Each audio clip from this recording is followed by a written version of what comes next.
Hello, I'm Msgr Jim Lisante, delighted to be here on Catholic TV. I've been working in media for a long time, primarily through Fox News and Catholic TV and radio, but I want to talk about another dimension of my life. Like any priest, it all begins and ends in parish work. I've had the privilege of being a pastor at two parishes, one called St. Thomas the Apostle, another Our Lady of Lourdes. I mention that because the first parish, St. Thomas the Apostle, was my home parish. It's where I was born and raised, so to go back there and be pastor was a particular delight. Name's Lisante, which is Italian-American, but the truth is I'm James Patrick Lisante with an Irish mother, last name of McNeil. I mention that because my parents live in a house right across the street from the rectory. So when I went back there to be pastor and was pastor for 12 years, what a delight to have your folks living so close. I mention that too because while I was at St. Thomas the Apostle, 9/11 happened.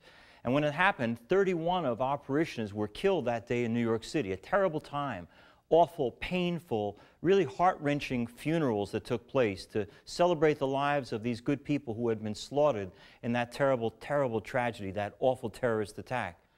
There was a fellow from the New York Times who wanted to cover the story of how one parish dealt with the whole challenge of burying 31 of our people who should not have died.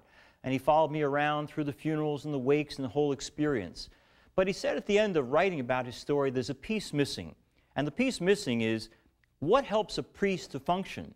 How does a priest cope with this tragedy, this sorrow, this pain, the emotional drain of so many people devastated by the losses of 9/11? And I said, well, I don't know what I do to cope. I have an idea of what gets me through. And he said, well, tell me. And I said, well, every night I have appointments at 7, 8, 9 o'clock at night. But at 10 o'clock at night, I stop and I go across the street to my parents' house. And there my parents, who are both in their 80s, they basically take care of their son.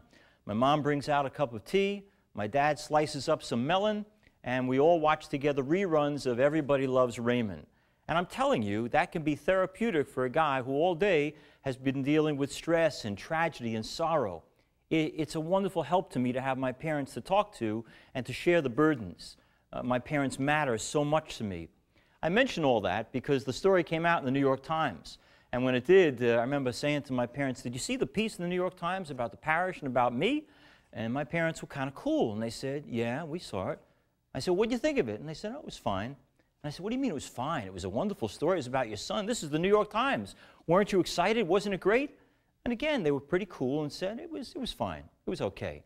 So I wondered, what's going on? Finally, I said to my mother, Mom, this was a big deal, and you're not excited by it. Why?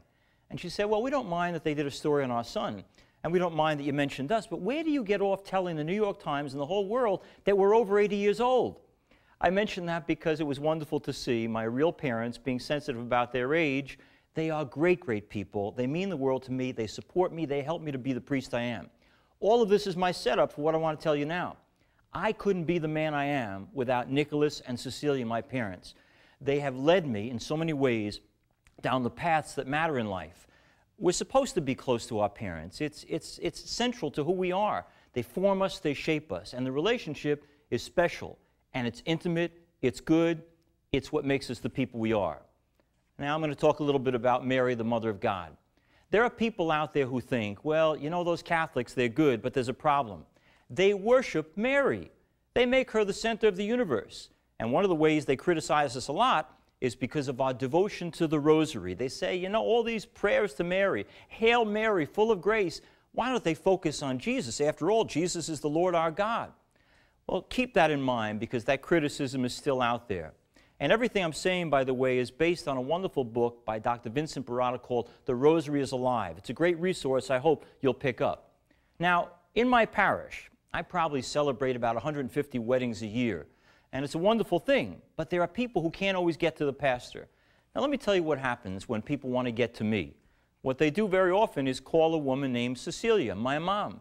And I'll go home for a bite to eat, or I'll talk to her on the phone, and she'll say, listen, by the way, Mr. and Mrs. Smith, Mr. and Mrs. McGillicuddy, whoever she ran into in the local Pathmark superstore, they were saying that their daughter wants you to marry them next year, and they haven't been able to reach you, or they only got your secretary, or they're unable to make contact. Jimmy, do us this favor. They're great people. They've been parishioners for a long time. Would you please call them and tell their daughter you'll do their wedding? Now, the truth is, I'm not crazy about my mother taking messages from me. But I got to tell you something. I've never said no. If Mom asks me to do it, I do it because she's my mom. She's part of my heart, my soul, the fiber of my being. That's a special relationship. I wouldn't trade it for the world. So when people say, you know, those Catholics are super into Mary, the truth is, we are. She's the mother of Jesus. And if I want to get to Jesus, doesn't it make sense to go to Mary and to Mary come to her son? Doesn't it make sense that that special bond that exists between, I hope, you and your parents, certainly between me and my parents, is also a bond that should bond Mary and Jesus? So we say to Jesus through Mary. And one of the best ways to do that is through recitation of the Rosary. The Rosary gives us not only entree to Our Lady, but to her wonderful Son. People want to get in touch with Msgr Jim Lisante, they contact Mom or Dad. People want to get in touch with Jesus, there's a way. And that way is to Jesus through Mary. I'm Msgr Jim Lisante. You're watching Catholic TV. Thanks for listening.